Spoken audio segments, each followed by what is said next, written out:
السلام علیکم dear viewers, game changer سمجھے جانے والے سی پیک کے مقابلے میں اب میدان میں آیا ہے سی پیک سے بھی بڑا گیم چینجر یعنی واخان کوریڈور۔ چائنا نے افغانستان میں بڑی سرمایہ کاری کا فیصلہ کر لیا ہے۔ کیا سی پیک کے متعلق چائنا کے ارادے بدل گئے یا واخان کوریڈور سے پاکستان کی اہمیت پر کوئی اثر پڑے گا؟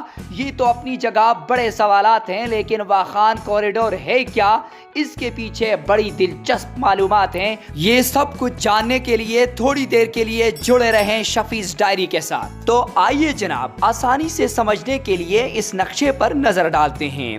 یہ پاکستان ہے اور اس کی تینوں اطراف پر اس کے پڑوسی ممالک ایران، افغانستان، چائنا اور انڈیا آپ کو نظر آ رہے ہیں۔ چونکہ آج ہم افغانستان کی بات کر رہے ہیں تو افغانستان کا نقشہ آپ کو نمایاں دکھاتے ہیں۔ افغانستان کو اگر آپ دیکھیں تو اس کا ایک حصہ چائنا کے ساتھ لگا ہوا ہے، یعنی چائنا اور افغانستان کہیں نہ کہیں ایک دوسرے کے ساتھ ملے ہوئے ہیں۔ یہ دم کی طرح تنگ اور لمبا راستہ ہی واخان راہداری کہلاتا ہے۔ 19ویں صدی میں جب برصغیر پاک و ہند میں برطانیہ کی حکومت تھی تو دوسری طرف بڑی طاقت روسی اتحاد تھا۔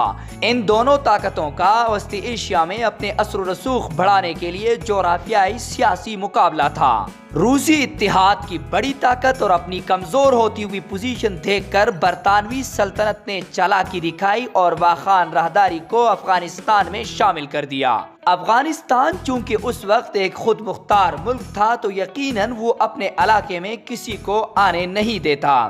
یوں واخان راہداری برطانوی سلطنت اور روسی اتحاد کے درمیان ایک دیوار ثابت ہوا۔ برطانوی سلطنت کا یہ مقصد تھا کہ روس ان پر براہ راست حملہ آور نہ ہو، درمیان میں کوئی نہ کوئی رکاوٹ ہو، اور یہ رکاوٹ اب افغانستان بن چکا تھا۔ برطانوی سلطنت نے افغانستان کے ساتھ 1893 میں ایک بارڈر بنایا جس کو ڈیورنٹ لائن کہا جاتا ہے، اور یہ اب بھی موجود ہے۔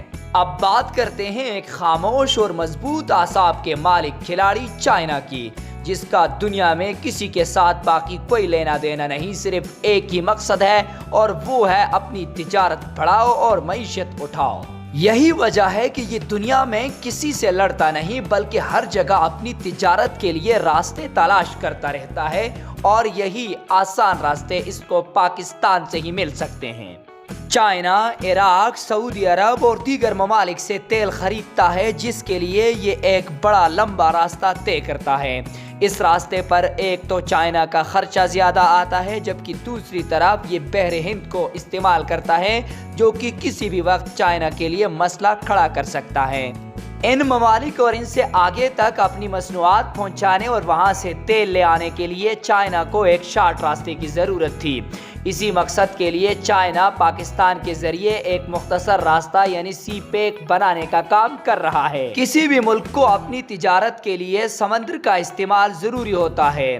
اللہ نے پاکستان کو اسی نعمت سے نوازا ہے، جبکہ اس کے ساتھ افغانستان، تاجکستان وغیرہ جیسے ممالک اس نعمت سے محروم ہیں۔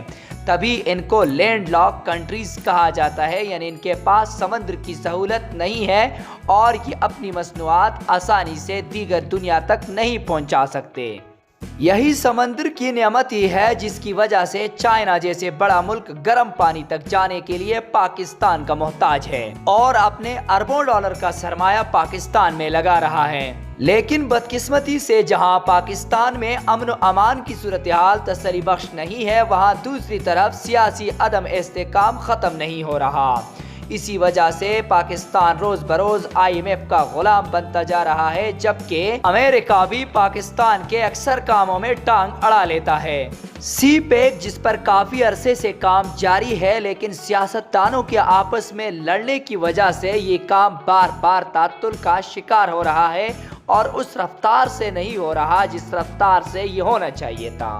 ان تمام وجوہات نے چائنا کو ایک نیا راستہ ڈھونڈنے پر مجبور کر دیا اور پھر چائنا نے سمندر تک جانے کے لیے واخان کے ذریعے سڑک بنانے کا فیصلہ کر لیا۔ یہ کوریڈور واخان کے ذریعے افغانستان، ایران اور پھر چابہار بندرگاہ تک جائے گی۔ واخان کوریڈور کے ذریعے افغانستان جیسے پسماندہ ملک بہت جلد ابھر سکتا ہے، کیونکہ افغانستان کے ساتھ معدنی وسائل بہت زیادہ ہیں جو چائنا سمیت دیگر دنیا تک اس کوریڈور کے ذریعے پہنچا سکے گا۔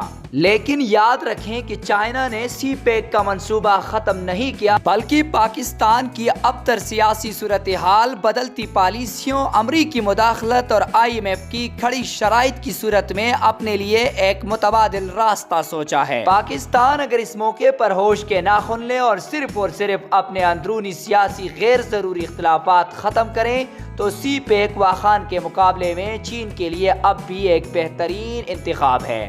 پھر بھی اگر چائنا واخان کوریڈور کی طرف جاتا ہے تو میرے خیال میں پاکستان کے لیے خطرے کی کوئی گھنٹی نہیں ہے، کیونکہ پاکستان اور تاجکستان کے درمیان ایک جگہ پر صرف 13 کلومیٹر کی واخان پٹی ہے۔ اگر یہاں پاکستان صرف 13 کلومیٹر سڑک بناتا ہے تو یہ تاجکستان اور وسطی ایشیائی ممالک سے بڑی آسانی کے ساتھ مل جائے گا۔ ان ممالک کے ساتھ پہلے ہی سے پاکستان کی بڑی سطح پر تجارت ہو رہی ہے، جس کا حجم اب مزید بڑھ جائے گا، جبکہ دوسری طرف سمندر اب بھی کسی نے پاکستان سے نہیں چھینا ہے۔ اگر نیت صاف ہو تو اسی سمندر کو اور اسی گوادر پورٹ کو استعمال کر کے پاکستان اپنے آپ کو اٹھا سکتا ہے۔ ضرورت اس امر کی ہے کہ پاکستان ہو یا افغانستان، یہ تو ہیں بھائی بھائی، لیکن دوسری طرف چائنا ہو یا ایران، سی پیک ہو یا واخان، تاجکستان ہو یا ہندوستان، بس صرف اپنے عوام کا سوچیں تو یہ خطہ دنیا کا ایک مضبوط ترین خطہ بن سکتا ہے، کیونکہ یہاں کسی کے پاس سمندر کا ساحل ہے تو کسی کے پاس معدنی ذخائر ہیں۔ اس خطے کے ممالک آپس میں باہمی تجارت شروع کریں تو پوری دنیا ان کی محتاج بن سکتی ہے۔ پاکستان اگر صرف چائنا یا سی پیک پر انحصار کرتا ہے تو یہ اس کی بھول ہوگی، کیونکہ چائنا پاکستان کا دوست ضرور ہے لیکن چائنا کسی کے ساتھ دشمنی بھی نہیں کرتا۔ چائنا اپنی معیشت کی خاطر کسی کو بھی دوستی کا ہاتھ دے سکتا ہے، لہٰذا واخان راہداری میں چائنا کی سرمایہ کاری سی پیک پر سوالیہ نشان ضرور ہے، لیکن پاکستان کو قدرت نے جو عطا کیا ہے وہ اب بھی سب سے بڑھ کر ہے۔